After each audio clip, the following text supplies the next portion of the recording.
Welcome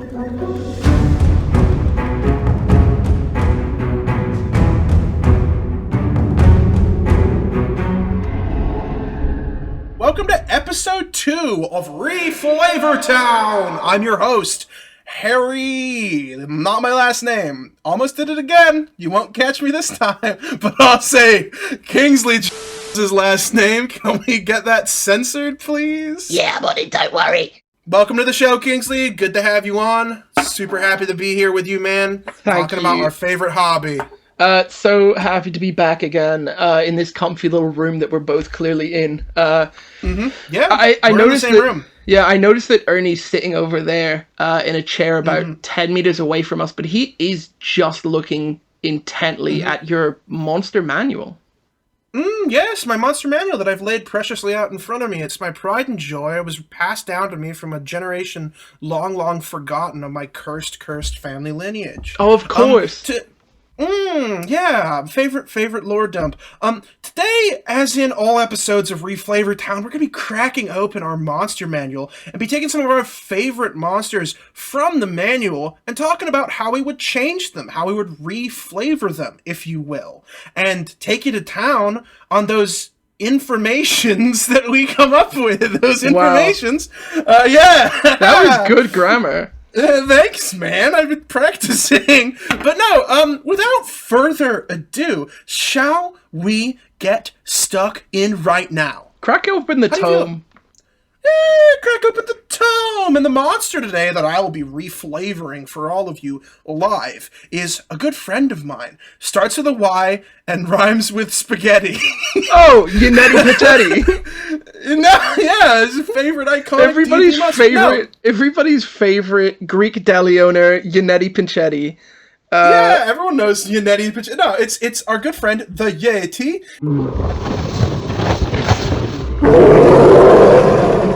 Large monstrosity, chaotic evil, big, burly, icy, up in the mountains, never afraid. My dad? The Yeti. Yes, the Yeti, your father. The Yeti is armor class 12, hit points 51, speed 40, climb 40. Strength is 18, dex is 13, con is 16, intelligence is an 8, wisdom is a 12, and charisma is a 7. Now, the Yeti is pretty regular. It's a big fucking ice monkey. So it's scared of fire, as all Yetis are. We all know this. Keen smell. Monkey have big nose. Snow camouflage. It's got advantage on dexterity stealth checks made to hide in snowy terrain. I mean, come on. What are you thinking, dude? If you're not with Yetis, man. Actions, multi-attack with a claw, and it's got something called a chilling gaze, where it can target one creature, and it can kind of freeze it. It can paralyze it. It takes cold damage and it gets paralyzed. Ooh, now, okay. Chilly. Now, if you know me, and chances are, if you're listening to this, you either don't know me or do know me. It's very binary. Whoa, 50-50. 50-50, take a gamble on it. Now, if you know me, you know that I love robots. Robots are sick. They are giant, cool things.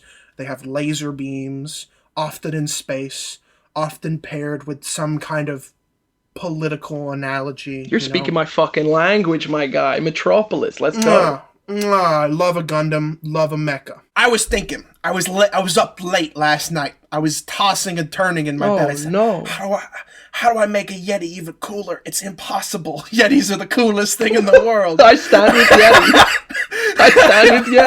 Well, I stand with Yetis, but I was thinking, how do I make Yetis cooler? I go, turn it into a robot, of course. Now, I turned this Yeti into a robot, and this is how I did it. What ingredients did you use? I used 15 million nuts and bolts. What? That's too many. Did you just hot glue? Did you just hot glue nuts and bolts to a fucking Yeti? Yeah, dude, I took robotics in middle school. What do you want from me? Yeah, I actually remember that. It was sick. Shout out whoever ran that class. Shout out your name. To the most mercurial teacher I had. Big love.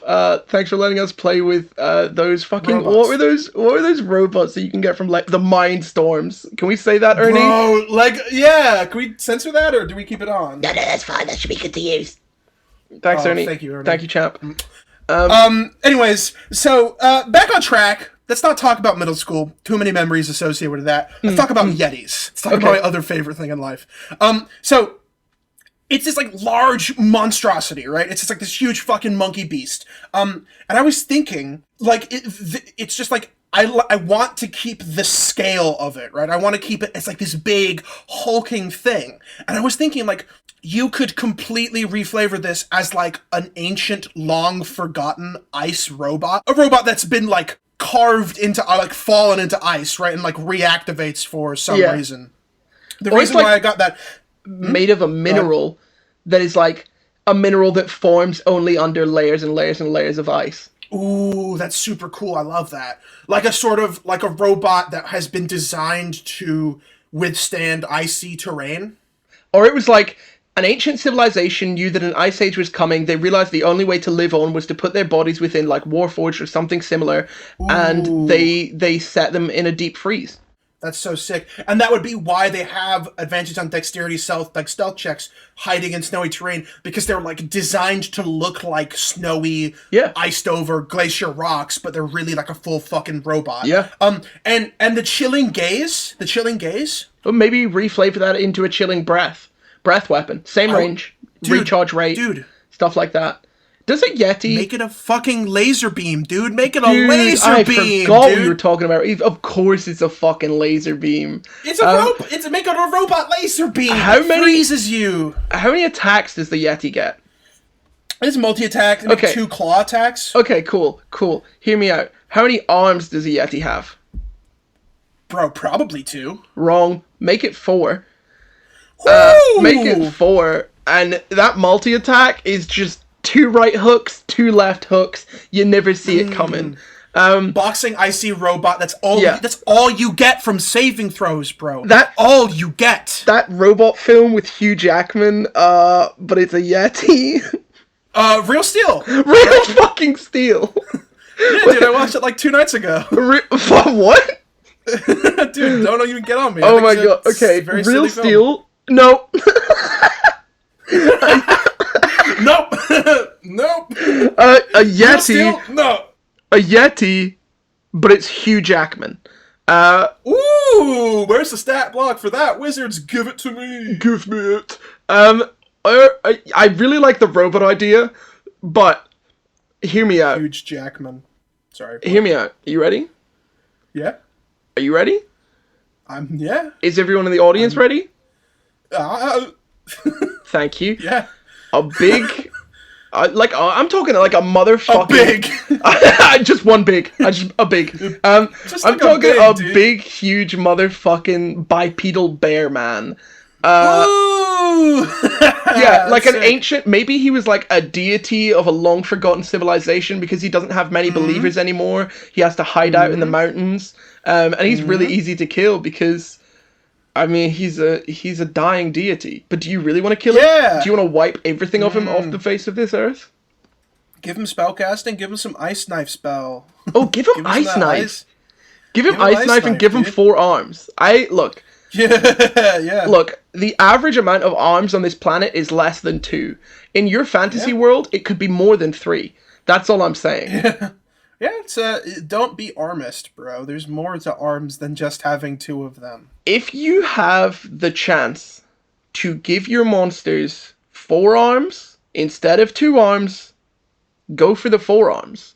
Yeah, go for 4 arms. I mean, we all watched Ben 10. I've watched Ben 10 multiple times. Not 10 times, but multiple times. Like, several times. Yeah. I'd say give him, maybe if we're making it like a big fucking bear man... Give him advantage on grappling checks. Something like that, like the grappler. Yeah, like a... Did you literally just make a wrestler? Did you just, like, make a wrestler in the Dude, I'm sorry. All I'm thinking is Dwayne "The Rock" Johnson, but he's in a bear mask. Yeah, he's just I am the ice. I am the ice, bro. Yeah, bro. I maybe something like that. Maybe he's a fucking ice wrestler who's been waiting for the ultimate champion. Dude, that's sick. Does he have, like, an ice glacier, like, ring? Yeah, he's got a ring made of ice, but the ice is so packed down that it's become like a very nice compact ring, and you can fight in it, and you can jump off these like ice ropes. Maybe it's a whole fucking I don't know. Maybe you've got to wrestle. Maybe you've got to wrestle this four-armed bear guardian to get access to this temple of an old god. I don't fucking know. Yeah. Give him the grappler feat. I do love the idea of you're like in a fucking campaign that has a lot of emphasis on like survival, and they're out in the fucking wilderness, and it's like snowing, and they haven't eaten in like 3 days, and they're like exhausted. They got levels of exhaustion, and they just see a fucking like four-armed bear man in a Speedo. What more do you need? Yeah, and he's just like fucking Randy Savage, like, fight me, brother. You're done for, brother. You're done for, brother. Choke myself on the Randy Savage brother. Absolutely killed myself on that Randy Savage brother. Brother and other brother, other butter, brother. Bobby daddy. Anyway, I hate that. I hate it so much. Moving away, Ernie. Moving swiftly on. Some kind of Speedo-toting four-armed bear wrestler man. I don't know, Yeti. Ooh, simply love that. That's sick as hell. Okay, I had to draw the line in the sand because we are off the rails. Officially, the rails, we've lost them. Sorry, we're drawing the line in the sand. I'm drawing it in the snow right now. I'm drawing it with my little fingy in the snow. Ooh. Draw that line. Now, we've talked a lot about wrestlers and robots. What do you got for me? Okay, I'm going to take you somewhere a little bit hotter, a little bit darker, but not so damp. I'm going to take you to the realm of the hole. Realm of the hole. Realm of the hole. Where everyone's favorite monster, the Hellhound, lives.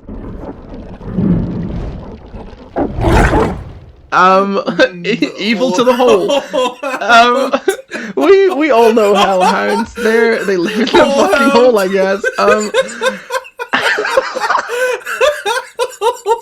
Look, guys, sometimes you talk a lot in a day and you forget how the language you talk in works. It's very difficult. It's really difficult. I'm so sorry, but the whole hound is just so funny.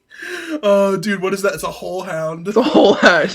Anyway, here's that gives me ideas already, but I'll run through what a hellhound is for those who don't know. A hellhound is a medium fiend, lawful evil, obviously. Lawful evil. Yo, we are slowly becoming more and more unhinged as this episode goes on. Lawful evil. Okay, hellhound, so medium fiend, lawful evil. Okay, this bit is truly us just laughing at us our fuck up. Oh my god, sorry. Okay, here we go. Straight face, boom, hellhound. The Hellhound is a medium fiend, lawful evil. It's got an armor class of 15, hit points 45, that's 78 plus 14. A speed of 50 feet, strength of 17, dexterity of 12, constitution of 14, intelligence 6, wisdom 13, and charisma 6. Obviously that bad boy is immune to fire. It's got 60 feet of dark vision and a passive perception of 15, and it can't speak. Obviously, it's a dog. Yeah, for real.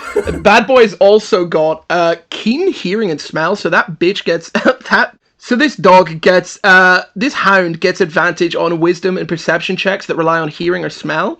And nice. Like all canine creatures, this thing has pack tactics as well, which means it gets an advantage on attack roll as long as a allied creature is within 5 feet. Got a bite, and it's also got a fire breath that you need to make a DC 12 dexterity saving throw or take 6d6 fire, which is 2d6 off of a fireball. Immediately, some kind of hole hound is springing to mind. Hound of the hole. A hound hole. Holy shit, a hound hole? Hound hole. Yeah, furry's gonna be fucking wilding with that one. Yeah, they're gonna hate. I hate it already. Okay. So we're going kind of very, very far into sort of like a fire-aligned kind of thing that we've got going on. Heavily, yeah. Whole hound. In our whole hounds. In our whole hounds. Take the hound, the whole hound. What about some kind of nautical hellhound? Some kind of companion for a Sagouin or a siren or a mermaid? Some kind of thing that has... You take out that fire breath for something like a ice breath or a salty sea breath or something like that. That instead of doing fire, does like cold damage. Yeah, that would be sick. And you could have it be like, you know how You know how like in the mythology, like Wild Hunt has like dogs, like ghostly hounds. Yeah. You could do something similar to like an ethereal kind of hound of the hunt that prowls the night looking for worthy hunters or worthy prey. That would be super sick. Oh my god, something that looks for a worthy hunter, and if it's defeated, it will ally itself with that creature. Like this is a hellhound. It's more like fire based, but like a spiritual hound, like slightly more ghostly and ethereal. And then like instead of fire breath, cold or frost breath. Force. Oh, you know, Force. Force. That would be so sick. Yeah.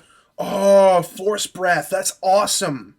Just like pure arcana. That's awesome. Yeah, or some kind of sonic hound.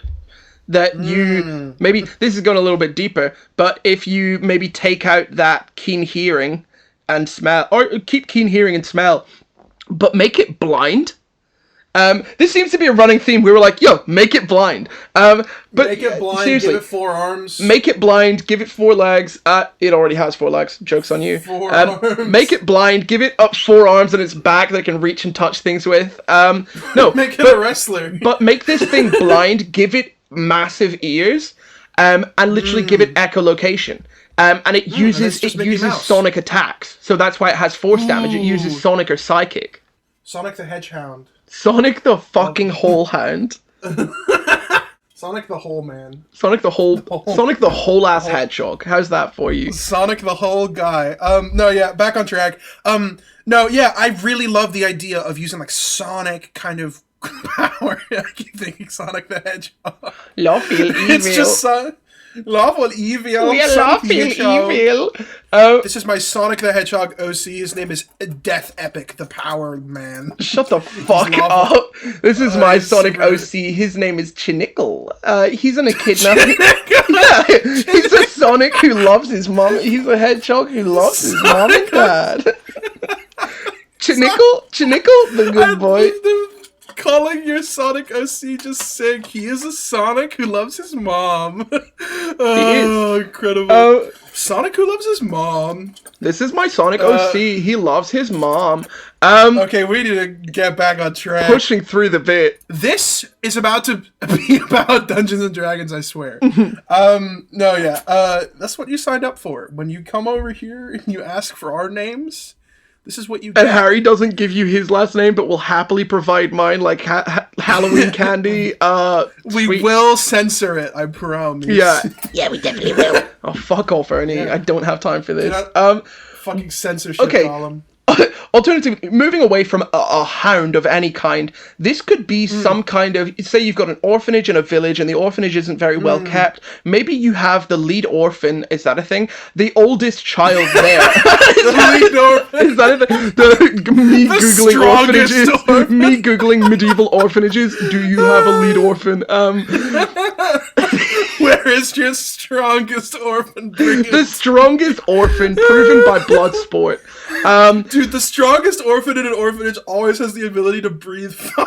No, but it's, look, hear me out, please. It's some kind of fucking, it is an orphan or someone who is powerless in the society that they're in, has sold their soul to Asmodeus.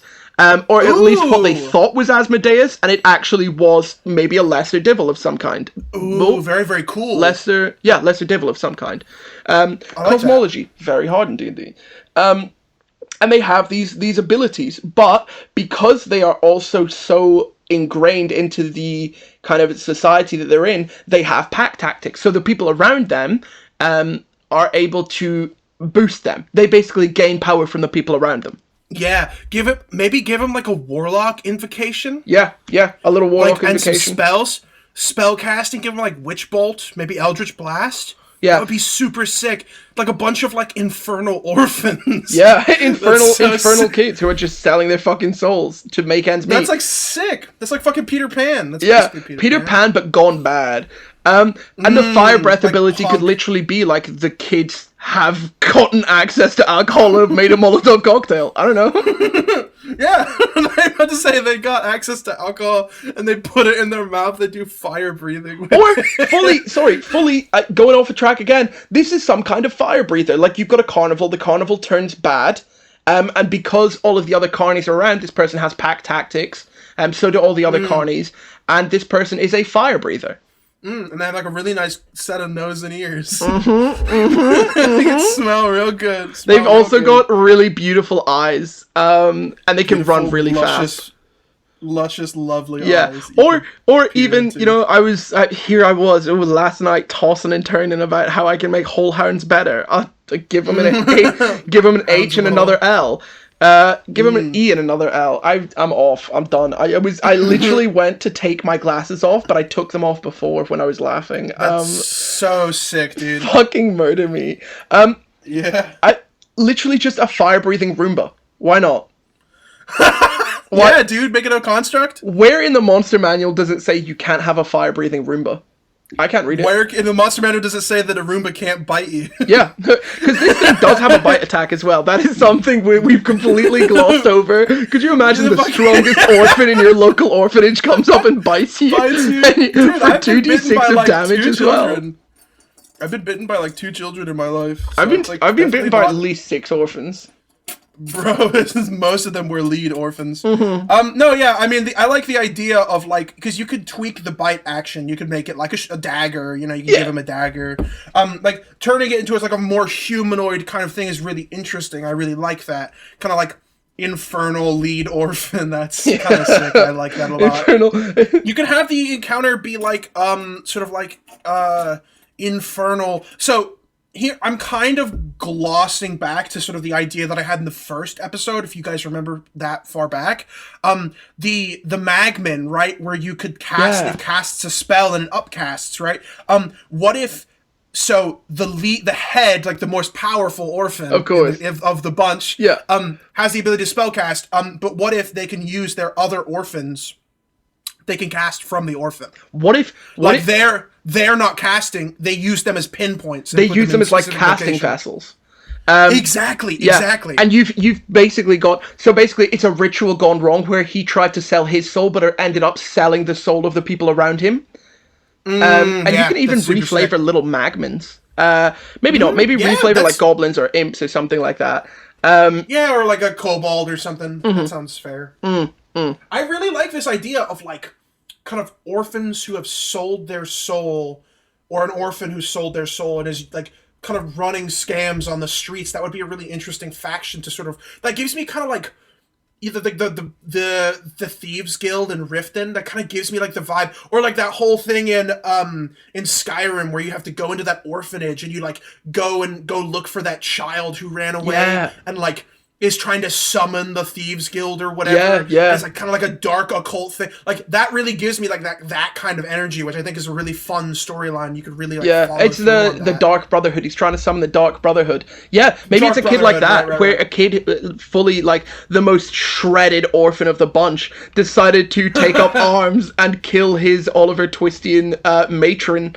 Dude. And fucking tried to sell his soul, but in essence ended up selling the souls of the kids around him, and they're just vessels. But now he's been imbued with Asmodeus' power because he gave so many souls away.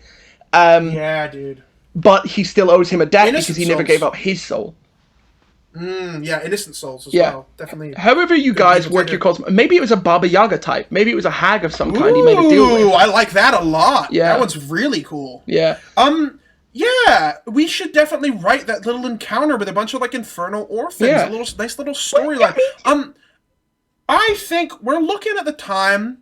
I think we've hit it. You know, I think we've hit a nice cutoff point for the second episode of Reflavour Town. We've talked about a lot here. We talk about whole hounds. We talk about beefy orphans. We talk about 4-armed ice wrestlers out in the tundra, shooting laser beams out of his eyes, slamming you to the ground, pinning you down, asking you to marry him, having a wonderful time. We never stipulated.